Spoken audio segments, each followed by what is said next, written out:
Hi, and welcome back to Foster Care, an Unparalleled Journey.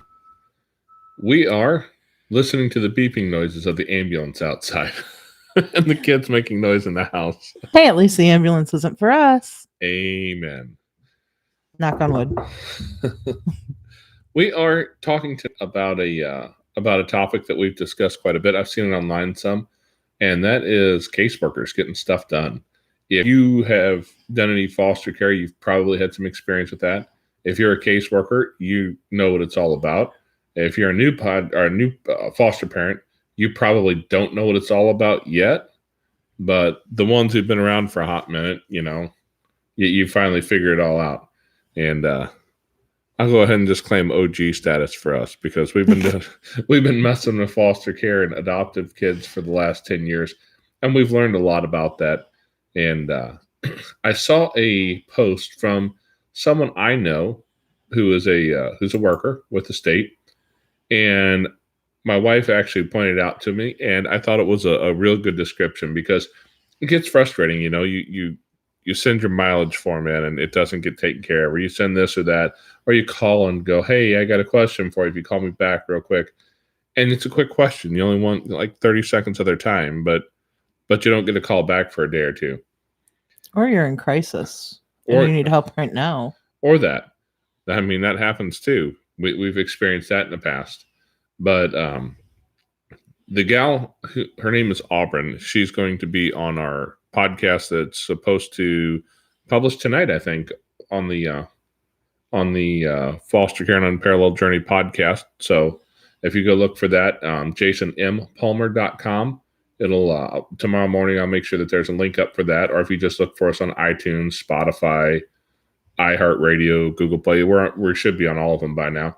But it should post tomorrow. It's her telling a story there. But in her Facebook post, she says, "In case any of you want to know what your local Children's Division workers are up to, here is how my day has gone. Made a list of 37 to-dos, made 17 phone calls, answered 11 emails, scanned in 56 documents, then e-filed or scanned to database system, had 2 home visits, had 1 no-show visits, found 2 kiddos' homes, kept 1 home from disrupting, chugged 2 sodas, read 1 disgusting report that I'll probably have nightmares about, 1 phone call with the hospital, 2 coffees, and drove 67 miles, scheduled 1 therapy appointment, had 2 parent visits, and scheduled 2 home visits with new placements. Yes, I counted them all in my free time that I didn't log for. But here we are, kidnapping babies and getting paid to take kids. If only people really knew how hard we worked to keep families together and keep foster homes happy." And I think that says a lot for people who don't experience it, don't know what it's all about. It's really easy to get frustrated with your workers sometimes. And there are bad workers. There are bad workers, for sure. but there's also some really good workers too. Yeah. That are out there working their butt off for the kids, and they really do care for the kids. That's why they're there.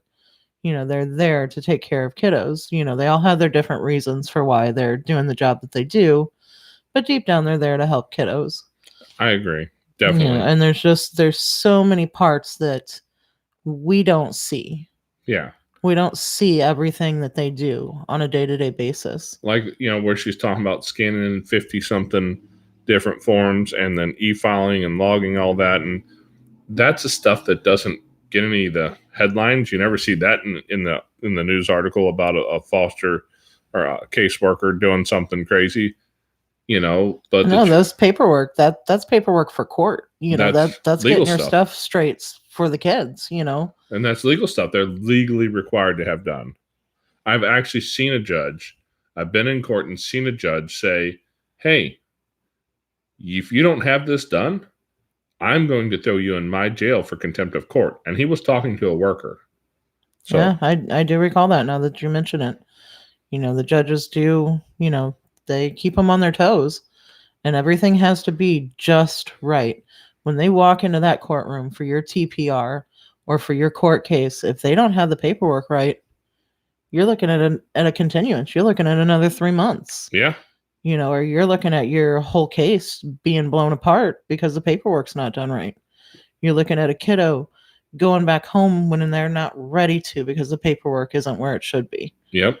Yep. And paperwork is just one aspect of it.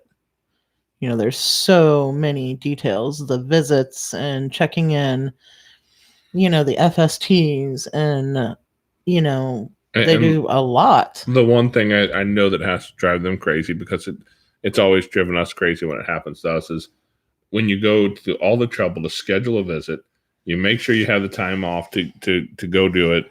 You pack everybody up, you get everybody there, you sit there for what, 20 or 30 minutes Yeah. before they just call it and say, okay, they're not showing up.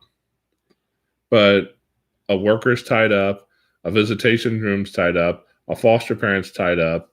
You've got all that so that somebody can just not make it for a visit. Yeah, I mean, it's frustrating. It's frustrating all around. And then you get the message later on that says, oh, yeah, sorry, I had my days mixed up. I didn't know. Can we do that tomorrow instead? Right. Can you just drop everything and do it tomorrow now? Yeah. And Yeah. and so you've got these workers doing all these things. And for the most part, most workers are at least decent humans trying to do a decent job. I'd say a good portion of the workers are just doing their best to make everything work. Yeah, they're really working hard. And there are a few that are kind of lazy and don't want to get the job done. That's going to be everywhere, though. I have those people at my work. Well, the thing is our caseworkers, they don't make a whole lot of money at all. No. They make little money. They make less than 30 grand a year in the state of Missouri to start. And I mean, it's nothing in the caseload. I mean, you could just go on and on and on. The caseloads are immense. They're supposed to have a few kids and they end up with triple caseloads. Yeah. And how do you juggle that? Absolutely. I know that it's not uncommon to find workers that have caseloads that exceed the legal limit, because the limit might be here, but when the stack of kids is here, you got to take the rest of them and put them into the caseload. I mean, you can't just toss a kid aside and say, oh, well, I can't do this because I'm at my limit. It doesn't work that way. Yeah. And not only that, our caseworkers are not just in our county. They visit outside counties. Yeah. Yeah. We had, when Turtle came with us, we had workers who came up from, they drove an hour and a half. Yeah, it was an hour and a half drive. Hour and a half, almost 2 hours, that they would come monthly to come and see him and do his home visit.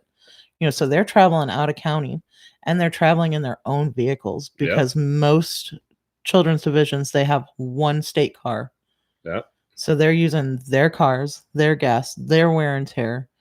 And not only that, the one thing that I really want people to take home is when our caseworkers go home, they take it with them. Oh, absolutely. They take those cases home. They take those babies home with them, and they think about it, and they have nightmares about it, and it doesn't just end when they punch the time clock. Oh, yeah, because these stories, some of them, just like the one she talked about in the post there, she read a report that was so disgusting, she'll probably have nightmares about it tonight. And I know a handful of those stories from our experience, but we've had a handful of those stories, But the workers, on an average month, probably have 50% more cases than we have had in the entire time we've done foster care. So on a monthly basis, it just keeps piling on. So, I mean, I just can't say I blame them for a lot of this stuff. It gets frustrating. Don't get me wrong. It gets frustrating. Well, and they get frustrated too. Absolutely. But that's the thing, is it's not like, for the most part, it's not like they're being lazy. It's not like it's them just not doing their job, even when it feels like it, because they're not getting that one little thing you need done. But you never know that one little thing that you want done, where it falls in the stack of the other things. When you have a case that's about to disrupt, when you have a kid who's about to get moved into another home, they're going to have to find one more home. And sometimes that has to happen. You've got a teenager who ran away, who didn't come home from school. It happens. And we all think that our case, the case that we have right now, that's the worst case. And it is the worst case for you because it's the one you have right now. But it may definitely not be the worst case that caseworker has. Oh, yeah. Yeah. It may not be, as high up on the priority list as it is for you, because there's always a story that is worse than the one that you have. Yep. I would absolutely agree with that. It's just important to realize that as much as it seems to you and to us sometimes like they're just not getting to what they need to, usually you're wrong. You just don't know what's going on. They're not allowed to discuss that other case with you. They can only try and maybe make you understand by saying, hey, we have another case that took precedence. Yeah, but just try to have some patience. And if it is really important, there is a chain of command. If you need somebody, by all means, keep going until you get an answer. Yeah, get Keep a going until you supervisor. find somebody. But if it's something that can wait until tomorrow, you might let it rest. Yeah. Yeah. So that's about all we have for tonight. We had to do a quick one. And fortunately, the kids haven't been ridiculously raucous or noisy and not real loud traffic behind us tonight. So we're going to call that a win. Hey, bribe them with video games. Right? That's what good parents do. They bribe with video games. Woohoo! All right, guys. Well, we'll see you soon. You didn't